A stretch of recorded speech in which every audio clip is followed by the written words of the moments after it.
Bayangin kamu hidup di dunia yang cuma dikelilingi tembok raksasa. Tembok yang katanya menjaga kamu aman, tapi juga bikin kamu nanya, ini beneran kebebasan atau cuma penjara yang megah? Hari ini aku mau ceritain kisah epik dari anime Attack on Titan. Cerita tentang harapan, kehilangan, dan perjuangan buat menembus batasan. これが本物の敬礼だ。心臓を捧げよう。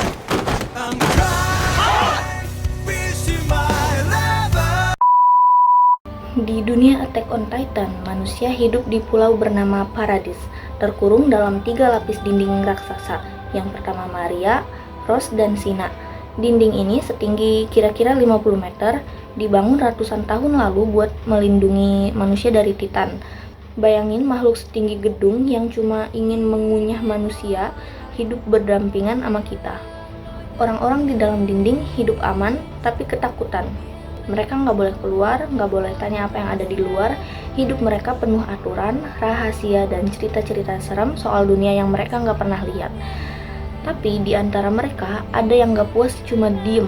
Mereka ingin kebebasan. Nah, disinilah kita ketemu Eren Yeager, remaja cowok yang penuh mimpi. Eren benci hidup di dalam dinding. Buat dia, dinding itu bukan pelindung, tapi kandang. Jadi dia itu mikirnya manusia yang hidup di dalam tembok itu adalah burung dalam sangkar. Nggak ada kebebasan. Dia pengen lihat dunia luar, laut, gunung, padang pasir, sesuatu yang cuma dia tahu itu ada di buku. Tapi mimpinya hancur pas umurnya baru 10 tahun. Titan kolosal, monster setinggi 60 meter, tiba-tiba muncul dan menjebol dinding Maria. Dalam sekejap, kota Eren porak-poranda. Yang paling nyesek itu, Eren nyaksiin ibunya dimakan Titan di depan matanya. Bayangin kehilangan orang yang kalian sayang dengan cara sebrutal itu. Dari situ Eren bersumpah, dia akan membunuh semua Titan dan tidak ada Titan yang tersisa satupun di dunia ini. Eren gak sendirian, ada Mikasa Ackerman, cewek super kuat yang selalu melindungi Eren layaknya saudara, dan Armin Arlert, temennya yang pintar tapi sering ragu sama diri sendiri. Mereka bertiga gabung ke pasukan pengintai, kelompok pemberani yang keluar dinding buat melawan Titan. Tapi perjuangan mereka nggak gampang. Ternyata dunia di luar dinding itu jauh lebih rumit dari yang mereka bayangkan.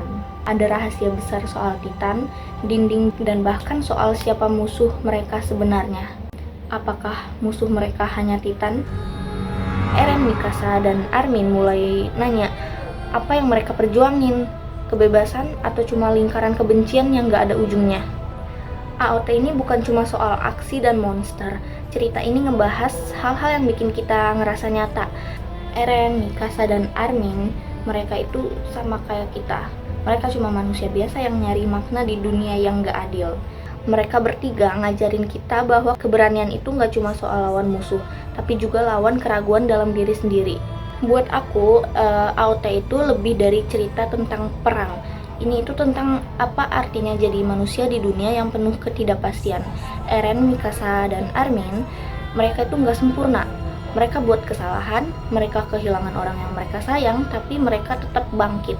Cerita ini ngingetin kita, kadang tembok yang paling susah ditembus itu bukan yang di depan mata, tapi yang ada di hati dan pikiran kita. Jadi kalau kamu punya mimpi, ketakutan, atau tembok yang nahan kamu, coba tanya, apa yang bisa kamu lakuin hari ini buat maju selangkah? Karena, kayak kata Eren, kalau kita nggak bertarung, kita nggak akan menang. Tatakae. 戦わなければ勝てない。戦え。戦え。 Nah, itu tadi secuil kisah dari Attack on Titan, cerita yang bikin kita mikir soal kebebasan, keberanian, dan apa yang kita perjuangin. Kalau kalian suka, please like, dan maafin kalau misalkan ada salah kata atau salah memberi informasi, semoga dimaafin. Oke, sampai jumpa di video selanjutnya.